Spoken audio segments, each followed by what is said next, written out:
तो hello everyone.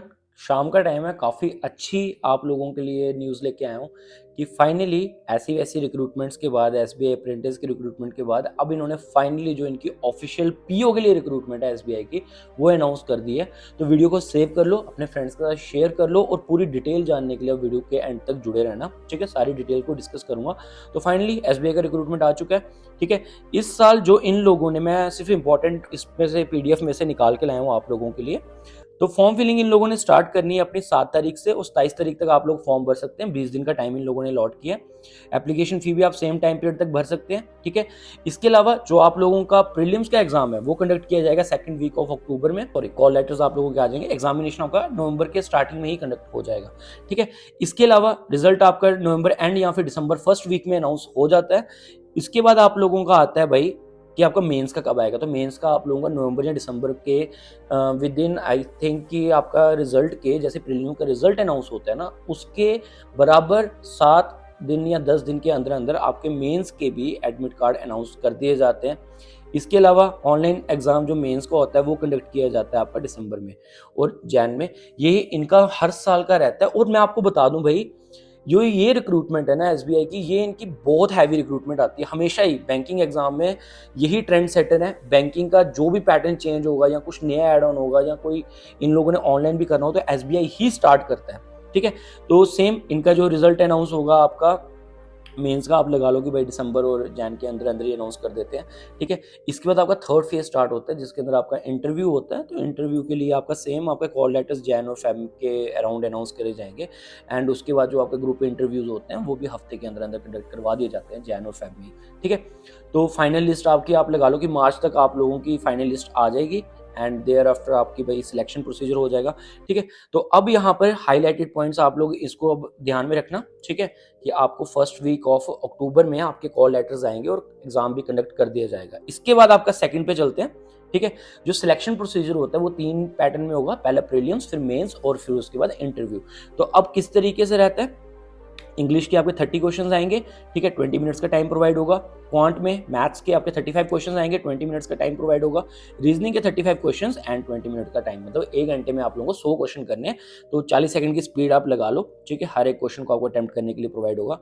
फिर same आपका जो मेंस का क्राइटेरिया वो किस तरीके से होता है, आपके रीजनिंग या फिर कंप्यूटर एप्टीट्यूड कह लो। ठीक है, तो उसके 40 क्वेश्चन आएंगे और मैक्सिमम मार्क्स कितने होते हैं उसके, आपके 50। और जो ड्यूरेशन प्रोवाइड होती है वो आपको मिलती है 50 मिनट्स की। तो मतलब लगभग आप लोगों का 1.25 मिनट का टाइम आपको प्रोवाइड किया जाता है। इसके अलावा फिर उसके बाद डाटा इंटरप्रिटेशन या फिर आप इसको डाटा एनालिसिस बोलो, 30 क्वेश्चन आते हैं आपके। ठीक है, 50 मिनट्स, सॉरी 50 मार्क्स का रहता है और 45 मिनट्स आप लोगों को प्रोवाइड होते हैं। फिर आपका बैंकिंग अवेयरनेस। ठीक है, ये प्रीवियस 6 मंथ्स का आप लोग पढ़ेंगे और बजट भी इसमें ध्यान में रखना अपना। और साथ में बैंकिंग नॉर्म्स जो चेंज होते रहते हैं, ये कॉन्टिन्यूसली चेंज होते हैं। कोई पुरानी बुक निकाल के मत पढ़ना शुरू कर देना। ठीक है, तो आई विल रिकमेंड यू कि अभी आप लोग जो है ना, इसके लिए मार्केट से रिसेंट 3 मंथ्स के अंडर अंडर जो बुक लॉन्च हुई है या फिर आपके पास कोई अगर अनाउंस की गई होगी बुक रिसेंटली, तो उसी को पकड़ें। ठीक है, तो बैंकिंग अवेयरनेस बिल्कुल करंट आप लोगों को पढ़ने हैं। ठीक है, उसके बाद सेम इंग्लिश का आपका जो रहता है 35 आपके क्वेश्चंस पूछे जाते हैं, 40 मार्क्स होते हैं और 40 मिनट्स का टाइम प्रोवाइड किया जाता है। तो मतलब आपका जो मेंस होता है लगभग 3 घंटे कंडक्ट किया जाता है 200 मार्क्स का। ठीक है, तो टोटल नंबर ऑफ क्वेश्चन जो अटेम्प्ट करोगे वो करोगे 155। तो आ गया। ठीक है, इसका डिस्क्रिप्टिव पेपर होता है आपका इंग्लिश का, एसे राइटिंग, लेटर राइटिंग और एसे राइटिंग का होता है। ठीक है, 2 क्वेश्चन होंगे। ठीक है, 50 आपके मार्क्स होंगे और 30 मिनट्स का आपको टाइम प्रोवाइड किया जाएगा। ठीक है, तो टोटल ओवरऑल आपका मेंस कितने मार्क्स का हो गया, 250 मार्क्स का। अब इसके बाद वैकेंसीज के लिए बात कर लेते हैं। काफी अच्छी हैवी वैकेंसीज बोल दूंगा मैं, क्योंकि इस बार इन्होंने अनाउंस किया 2000 वैकेंसीज आप लोगों के लिए। ठीक है, एससी के लिए 300, ठीक है, ST 150, OBC 540 and EWS 200 and general वालों के लिए 810 वैकेंसी अनाउंस की हुई है। तो काफी अच्छी वैकेंसी, मैं सच बता रहा हूँ, लास्ट टाइम से ज्यादा ही आई है। ठीक है, और आईबीपीएस से भी ज्यादा इन्होंने मतलब कि ज्यादा फोकस रखा हुआ है कि भाई मैक्सिमम एक बैंक है, एक बैंक में इतनी सारी वैकेंसी आना सच में काफी अच्छी बात है। ठीक है, और यहाँ पे अब आप लोग इस पे आ जाओ कि आपका जो थर्ड होता है फाइनल सिलेक्शन होती है वो इंटरव्यू बेसिस पे होता है, जिसको आप ग्रुप एक्सरसाइज या फिर इंटरव्यू बोलते हो, ठीक है। तो उसके अंदर आप लोगों के 50 मार्क्स होंगे, ठीक है। इसके बाद जब नॉर्मलाइजेशन की जाती है 75 मार्क्स आपको मेंस में प्रोवाइड किए जाएंगे और इंटरव्यू में कितने 25। तो ओवरऑल अगर आप देखा जाए तो आपको जो ग्रैंड टोटल बनेगा वो 300 में से बनेगा, ठीक है। और नॉर्मलाइजेशन के थ्रू आपको कम से कम कितने होंगे 100। मैं आपको बता के चलता हूँ भाई, यहाँ पर लास्ट टाइम जो अपना स्टूडेंट सेलेक्ट हुआ था उसके मैं अपने स्टूडेंट की बात कर रहा हूँ, ठीक है। 220 की 217 इतने मार्क्स थे, ठीक है। तो लिस्ट में आराम से उसका नाम आया हुआ था, ठीक है।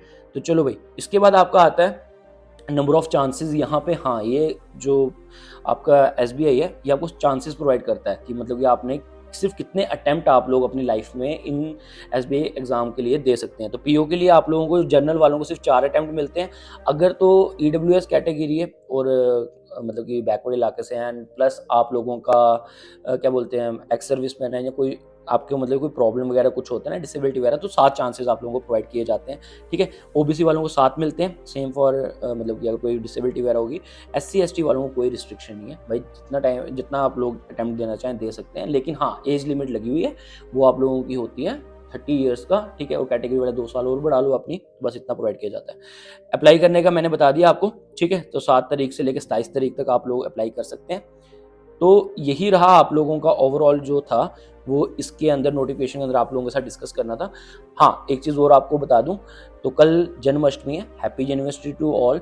तो भाई एक चीज़ और, हम लोग कल ही अपना फ्रेश बैच स्टार्ट कर रहे हैं। मैंने अनाउंसमेंट की भी थी कि हम ऑफ नहीं कर रहे हैं, हम लोग अपना फ्रेश बैच स्टार्ट कर रहे हैं। तो जो भी बच्चे एसबीआई पीओ के लिए, आईबीपीएस पीओ के लिए या अपकमिंग बैंकिंग एग्जाम्स हो गए और एसएससी का भी नोटिफिकेशन सीजीएल का आने वाला दिसंबर में, तो जो लोग भी government job with in an year निकालना चाहते हैं, करियर फोकस, कल अपनी डेमो क्लासेस टोटली फ्री रख रहे हैं, तो आप लोग विजिट कर सकते हैं, अपने डेमो क्लासेस ले सकते हैं।